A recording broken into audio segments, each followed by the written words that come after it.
Benvinguts a Busca'm el bosc. Avui us parlo de la olivera, la Olea europea, l'olivo.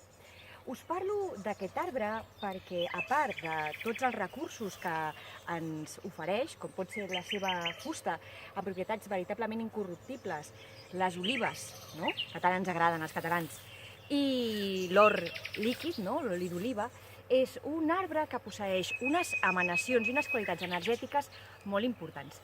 Mireu, la olivera principalment ens connecta amb la nostra pau interior, transmet serenitat, pau i tranquil·litat. De fet, és el símbol de la pau, no? La fulla de l'olivera que porta el colom. Sabíeu que l'essència de Bach de l'olivera ens ajuda en moments de molt esgotament físic i de molt estrès? Jo mateixa l'he pogut comprovar en el meu físic, provant i prenent la flor de Bach de l'olivera. L'olivera també és un dels ingredients, la fulla i aquesta petita flor, que esdevindrà les olives, que hi poso al meu auratge apreciat, la ratafia.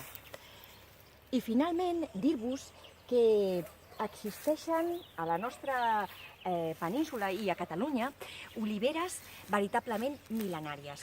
Hi ha una olivera que vaig tenir l'ocasió de visitar fa 10 anys, a Horta de Sant Joan, que li diuen l'Operot. Creuen que té més de 2.500 anys. També li fa la competència amb una que hi ha al Gironès. Però us animo a contactar amb aquests arbres mil·lenaris, no? Que ens fan veure la nostra pròpia humilitat, no? Fa molt de temps que estaven abans que nosaltres i que podeu amarar-vos de l'energia de l'olivera. Ens trobem al proper vídeo de Busca'm el bosc.